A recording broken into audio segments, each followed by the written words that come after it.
चल starting video बाद में रिकॉर्डिंग कर लेंगे। सो हम लोग स्टार्ट करने जा रहे हैं गोलक। और गोलक का वो देखो ये सेकंड लेसन है, सेकंड नंबर क्वेश्चन है। तुम लोग ऑलरेडी किया हुआ है गोलक चैप्टर।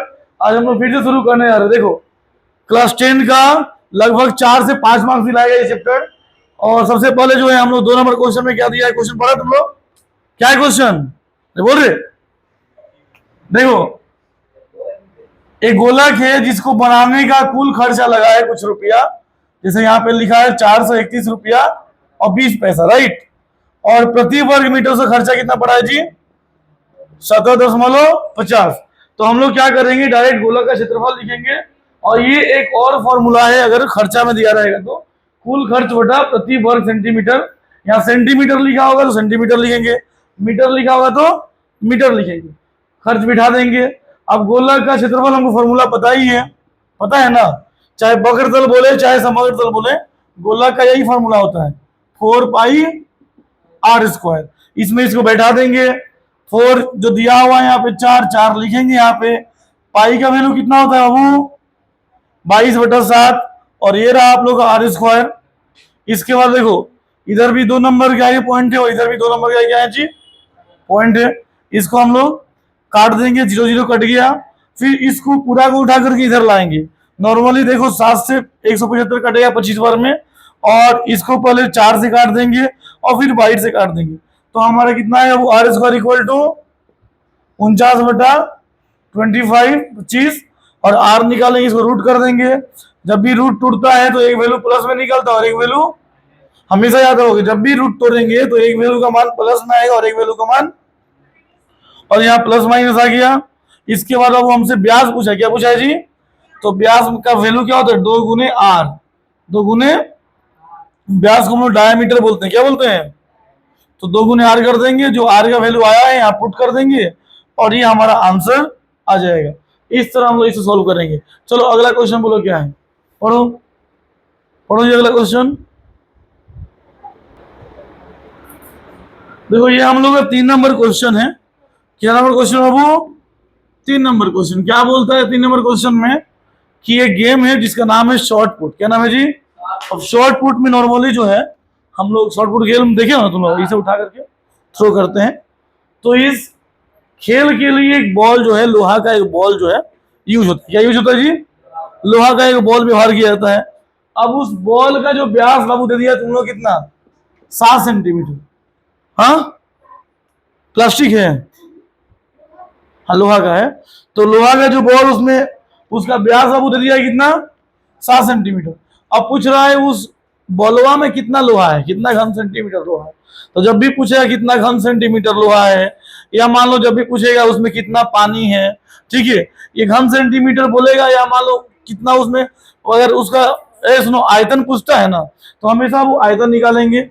और आयतन का फॉर्मूला क्या होता है जी? तो बॉल का आयतन लिखेंगे, बॉल का।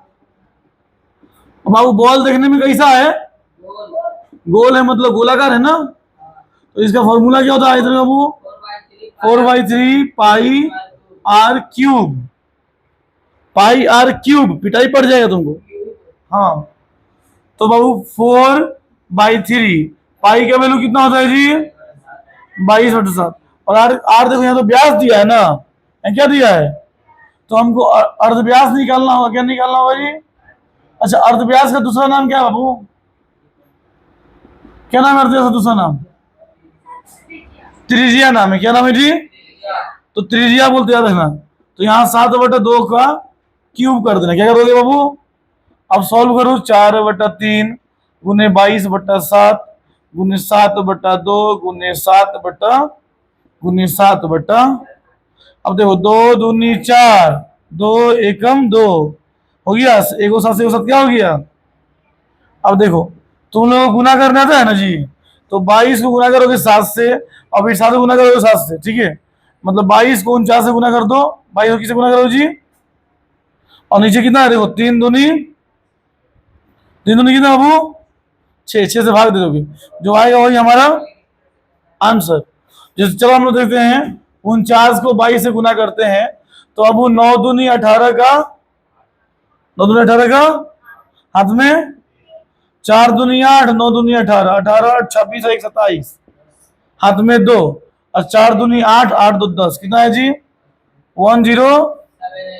अब बटा 6 कर दो, भाग देना था तो तुम लोगों को, चलो भाग दो, 6 एकम 6, 4 7 बच गया, 6 7 42, फिर कितना बचा वो 5 8 बचा, 6 9 54 है ना, और कितना बचा 4 बटा 6, इसको काटेंगे तो ये 2 आएगा, ये 3 आएगा, कितना है जी तो 1792/3 घन सेंटीमीटर। तो आंसर क्या बोले हो, तो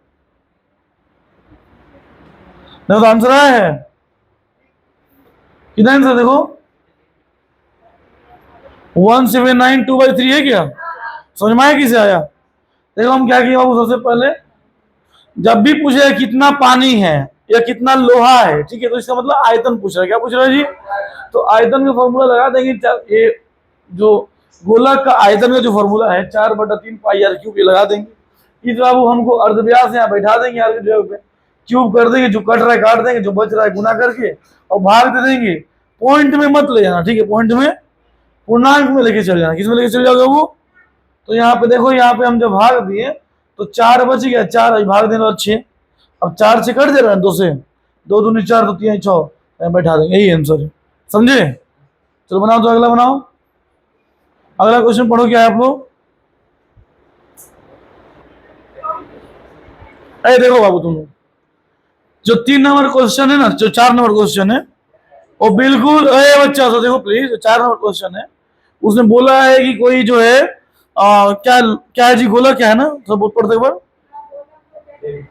एक गोलक है, उसको पानी में डालेंगे, किसमें डालेंगे जी, तो पानी कितना ऊपर उठ जाएगा, तो तुमको बताया था ना कितना पानी ऊपर उठ जाएगा, या फिर मान लो कि कितना लोहा लगेगा, ये सब जो क्वेश्चन पूछेगा ना, तो आयतन निकालना है, क्या निकालना है, उसमें भी आयतन निकालना। 4 नंबर क्वेश्चन सेम 3 नंबर जैसा है, इसलिए उसको नहीं बना रहे हैं। 5 नंबर क्वेश्चन तुम लोग को सिखा रहे हैं, 5 नंबर पढ़ो, क्या है जोर से पढ़ो, 5 नंबर क्वेश्चन पढ़ो, 4 वाला एकदम सेम 3 नंबर जैसा है, ठीक है। 5 नंबर पढ़ रहे हो, 5 नंबर देखो, एक बैलून है, क्या जी बलून है, बलून को फुलाने से पहले जो है उसका व्यास कितना है जी, 7 व्यास है कि अर्धव्यास है, अर्धव्यास 7 सेंटीमीटर है। अब फुलाने के बाद 21 सेंटीमीटर हो जाएगा ना, तो देखो गैस का बलून है, देखो देखो गैस के बलून को फुलाने से पहले का अर्धव्यास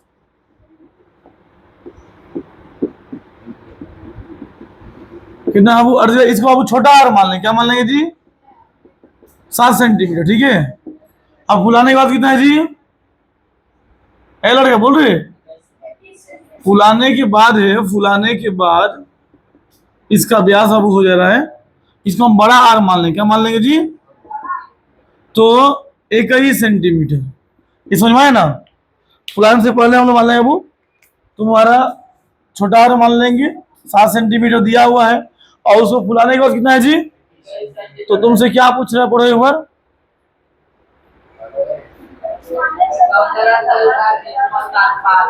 समग्र तल के क्षेत्रफल का अनुपात पूछ रहा है, क्या पूछ रहा है जी, तो देखो, तो इसीलिए समग्र तल के, देखो ये बच्चा, समग्र तल के क्षेत्रफल का अनुपात ये निकालना है, फुलाने से पहले और फुलाने के, अरे प्लीज देखो, एक बलून को फुलाने से पहले क्या है, अब फुलाने का बाद का जो है उसका समग्र तल कितना हो रहा है उसको हम लोग देखना है, ठीक है। तो फुलाने से पहले फॉर्मूला तो पता ही है, 4 पाई आर स्क्वायर, छोटा मान थे ना, अनुपात 4 पाई आर स्क्वायर, ठीक है।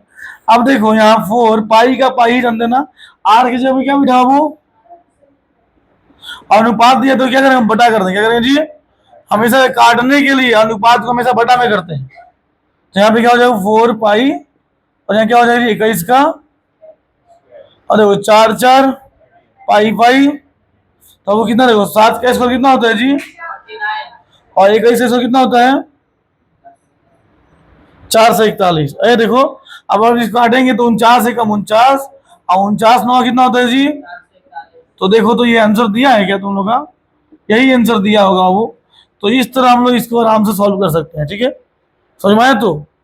हाँ चलो बनाओ, अगला बनाओ।